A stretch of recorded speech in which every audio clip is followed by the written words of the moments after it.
Hello everyone, welcome to the Lit Show. I'm your host, Jeremy Fee.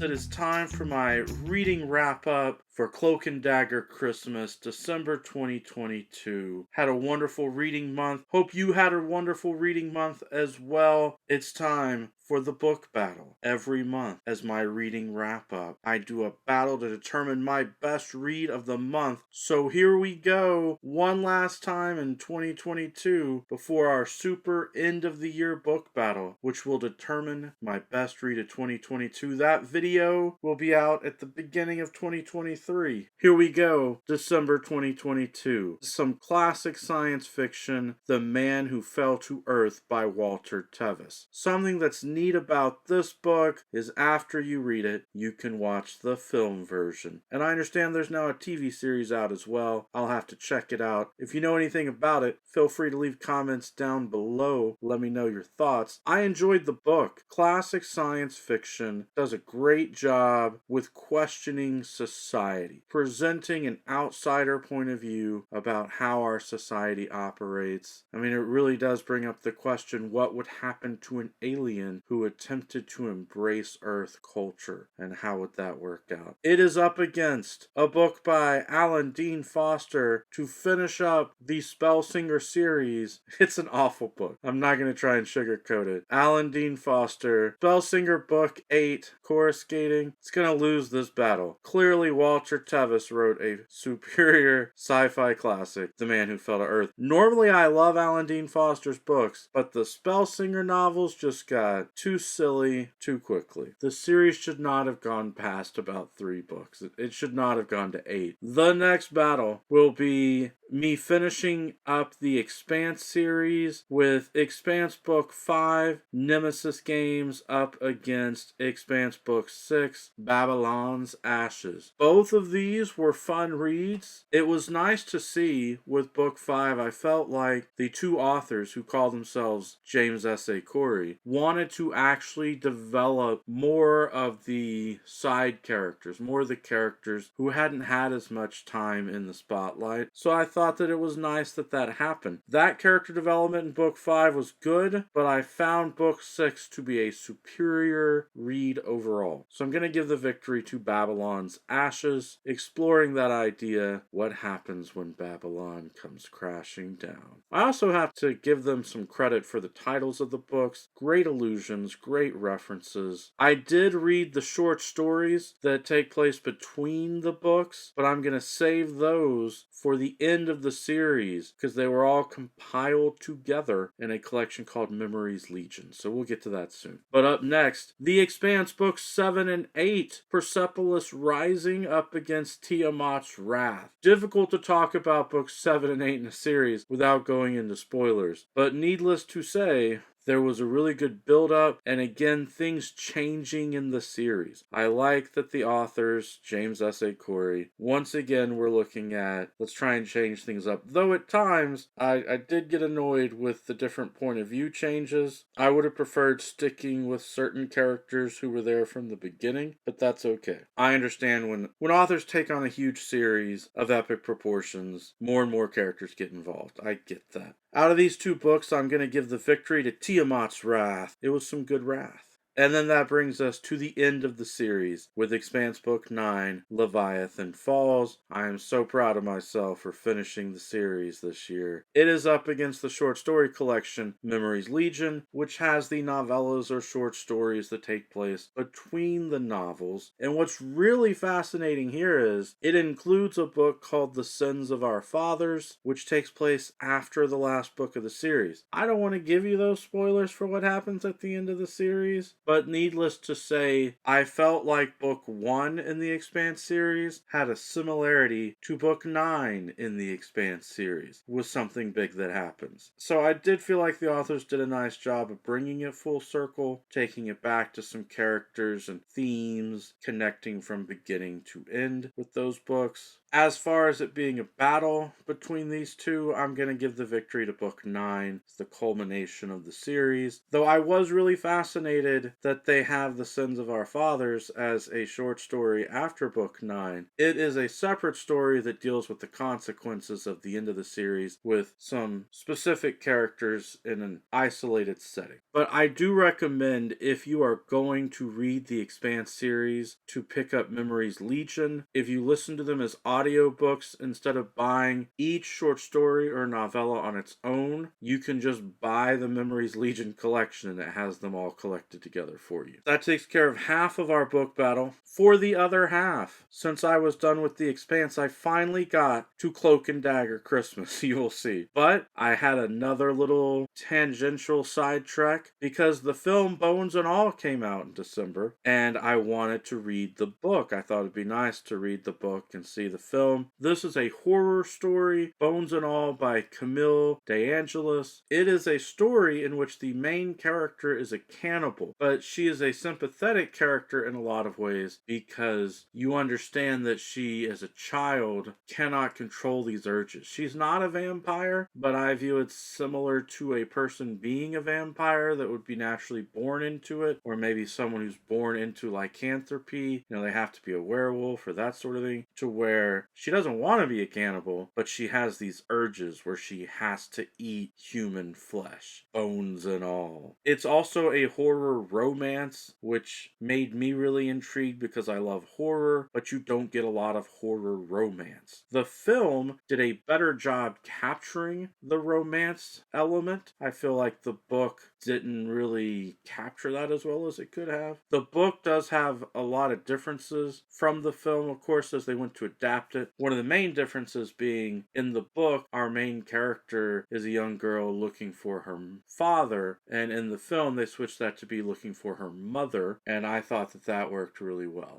They just switched which parent it was. And then there were other differences with characters, but I felt like the adaptation worked as a film, just not something that you might want to see more than once, since it is ultimately about cannibals. It did have me intrigued, though, to know more of the backstory, like why are people born this way? It seemed to me almost as if they could have been of some sort of vampiric bloodline or something, but that never ever gets talked about in the book, which I guess is one of the flaws of the book. I am pitting that up against a horror short story collection by Cam Wolfe, which just came out this month. It is called Darkest Deepest. It has 12 stories. Cam Wolfe is an amazing booktuber, author-tuber, YouTuber, who is also an author. I loved his psychological horror novel that he wrote, Welcome Descent, and he's had short stories in the horror tube anthologies. A couple of those short stories, he rewrote them, revised them some for this collection, but I believe 10 of them were original stories that had not been published anywhere before, and I was captured from the very first story because these are about your deepest, darkest fears. The author Cam Wolfe really did capture situations in which people are feeling that anxiety, and as a reader I was able to feel that anxiety right along with the characters, which is exciting. I highly recommend Darkest Deepest. It's gonna win this battle. It's gonna beat Bones and All. I liked it that much. Next up, we actually get to Cloak and Dagger Christmas. I read Hercule Poirot's Christmas, which is a novel that was recommended by both Janelle over there at Too Fond of Books and Kevy from Say Kevy. I really enjoyed this murder mystery novel. Normally, with the Hercule Poirot stories, I cannot actually figure out who the killer is, but I figured it out this time, and that makes me really proud, makes me enjoy the story all the more. Kevy also recommended The Witness for the Prosecution, so I read the collection The Witness for the Prosecution and Other Stories, which is another Agatha Christie book. This one has short stories in it, which is anchored by that great story, The Witness for the Prosecution. I think that I must have seen a TV film for it or something when I was growing up, because the story seemed familiar to me as I was reading it. Out of these two, I enjoyed Hercule Poirot's Christmas slightly more, but I highly recommend both of them. If you want to read some murder mystery, try and figure out who the killer is, I would say it's worth your time. Both of them definitely. And I want to go try and find at least one or two of the film adaptations for The Witness for the Prosecution, see if maybe I really have seen it before. That brings us to our last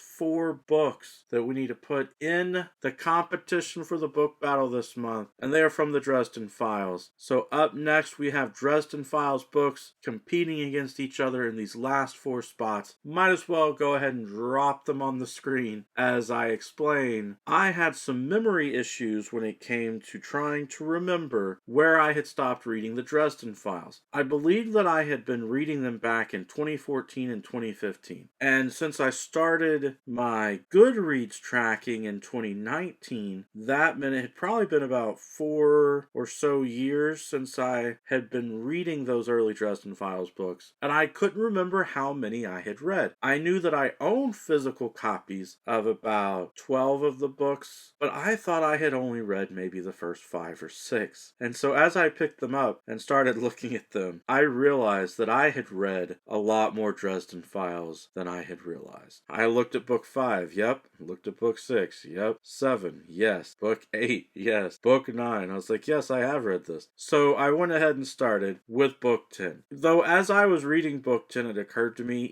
I think I read this one as well. But for the sake of our book battle, this might be a reread, but that's okay. Book 10 in the Dresden Files, Small Favor by Jim Butcher. It is up against book 11 in the Dresden Files, Turncoat. At this point, if you've never read the Dresden Files, I should point out, Jim Butcher does a nice job of explaining the magic in each book. So you technically could pick up any book and start reading, and you do get an explanation for what's going on and how the magic works. This is urban fantasy with a character who is a mix of a hard-boiled detective and Harry Potter, basically. The character's name is Harry Dresden, as if Jim Butcher asked, what if, instead of Harry going off to Hogwarts and learning from them, he instead was just an orphan who ended up having to learn magic as an adult and became a private eye detective. It's a really fun, interesting character, and at this point in the series, he has built up a lot of relationships, whether they are professional relationships or personal relationships or a mix of the two. It's really fun to have him out there trying to solve these mysteries. Between books 10 and 11, I'm going to go with book 11. It's a really good build-up in the story, and that will then bring us to the next pairing, where the next one is 11.4, the way it's tracked, I think, on Goodreads, something like that. But it's a collection of short stories in which Dresden is hired by Bigfoot, the Sasquatch, to go check on Bigfoot's son. Really fascinating. It's fun to get Dresden in short story form instead of in the longer book form, and also to have him travel outside of Chicago to go to Oklahoma to help deal with Bigfoot's family and that sort of thing. So that was a fun read. But it is up against Changes, which is book 12 in the Dresden Files series, and the book that is going to win between this pairing. It is a huge culmination in the plot, which makes it to where, even though I'm telling you that you could read each book on its own in the Dresden Files series as an episodic read, this is a book where I would urge you to read them in order, because Harry Dresden has spent 11 books as a character, growing as a person, and learning from his relationships with the different people, professional or personal, and it all comes together here.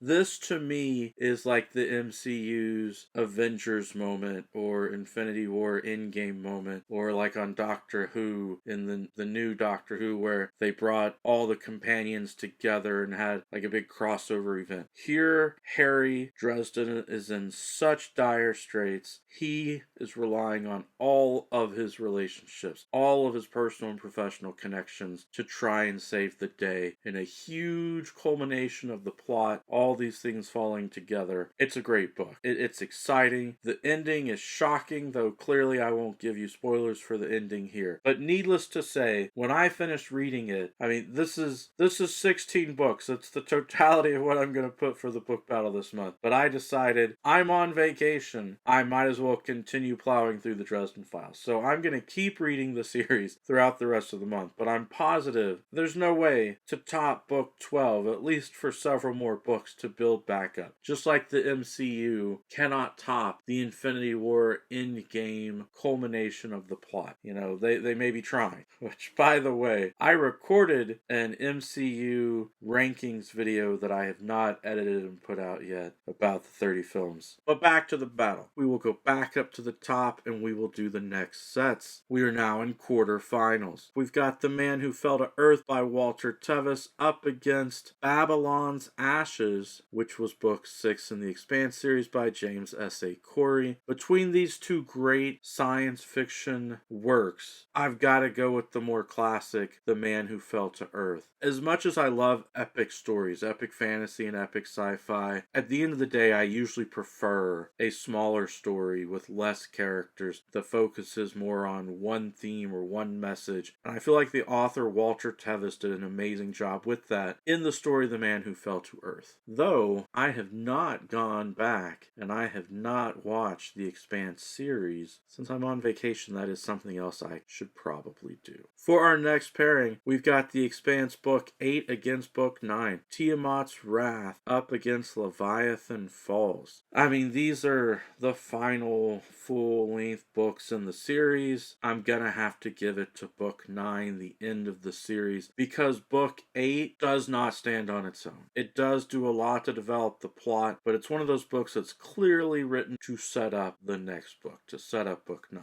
Book 9 gets the win here. And then in the other half of our battle brackets, that gives us Cam Wolfe's book, Darkest Deepest, against Hercule Poirot's Christmas, horror versus murder mystery. This time I'm gonna go with Cam Wolfe's book, Darkest Deepest. I love horror, and I love the psychological feeling of anxiety as I was worried about the characters, which is different from just trying to figure out the clues in a murder mystery. Cam Wolfe's book is advancing to the semifinals. And then our last pairing for quarterfinals, Dresden Files, book number 11, Turncoat, up against book number 12, Changes. Similarly to what I said with The Expanse, I'm gonna go with the last book at that point, which is book 12. It's not the last book in the Dresden Files series. We still have more books coming out. I think book 17 or 18 coming out. I think it's scheduled for January 2023, so hopefully soon. If not, it may have gotten pushed back, I don't know. But we may be getting 1 or 2 Dresden Files novels in 2023. We now can take a moment to appreciate the 4 books that made it to semifinals. Classic science fiction, The Man Who Fell to Earth by Walter Tevis. Modern science fiction, epic, sci-fi, Expanse Book 9, Leviathan Falls by James S.A. Corey. A horror short story collection by Cam Wolfe called Darkest Deepest. I do love short stories, and especially horror short stories. And then urban fantasy, detective, murder mystery. Though really the point at which we're at with book 12 in the Dresden Files by Jim Butcher with this book Changes, it is mostly fantasy. I mean, yes, Dresden is a detective and there is some sort of mystery he has to solve, but that more formulaic, hard-boiled detective approach that was in the first probably 5 or 6 books in the series is less emphasized at this point, as it is more and more about Harry saving his family members or his close friends or dealing with threats to his own existence than necessarily solving cases in the typical way that a detective would, just because of the power level that he is at and the other responsibilities that he's taken on by book 12. Great semifinals for a wonderful, wonderful month of reading. If you like those genres, I highly recommend the books in them. Now I've got to make some tough decisions because only one book can win the battle for the month. First semifinal set, The Man Who Fell to Earth by Walter Tevis is up against The Expanse. We've got 2 big sci-fi juggernauts here. As much as I enjoyed the Expanse series, I'm giving the win to the book by Walter Tevis, The Man Who Fell to Earth. It just meant more to me as a story, as social commentary. I feel like I got more out of it, which made it a much more powerful, more impactful read. And if someone came to me and said, I want to read some science fiction, what do you recommend? I would be much more likely to recommend The Man Who Fell to Earth than to say, oh, you need to read these 9 books in The Expanse as well as all the novellas and short stories that go along with them.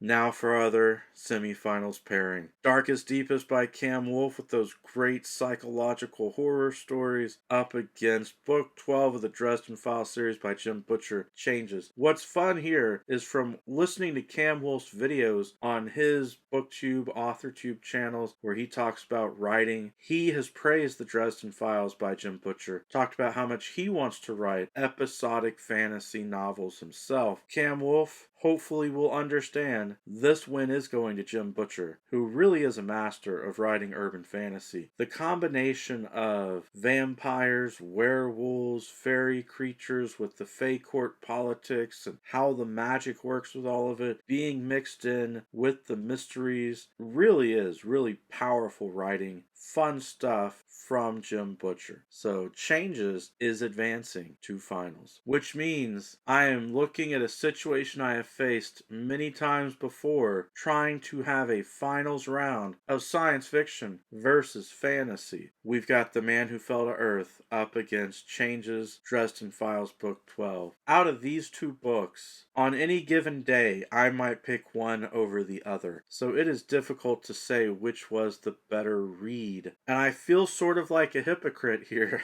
because earlier I said with science fiction, I would definitely recommend The Man Who Fell to Earth over The Expanse. But now I'm going to say I'm picking Changes by Jim Butcher over The Man Who Fell to Earth. Changes is my best read of the month. And that may just be because I had forgotten just how awesome the Dresden Files were. Really, truly. And it was nice to go back to something that I had been reading back in 2014, 2015, and just forgotten what an amazing character this was. I can't believe I put off getting caught up with the series until now. But I enjoyed this read so much, I'm going to spend the rest of my vacation getting caught up with the Dresden Files. There you have it. Let's go ahead and put Changes by Jim Butcher into our slot for December 2022, and you can now see we've got everything lined up for an end of the year super book battle to determine my best read of the year. Hope you enjoyed the book battle. It was a lot of fun for me to think back, reflect on the books I've read this month. Every day is a good day for a book battle, for a reading wrap up, for a TBR, or for a book talk. Peace.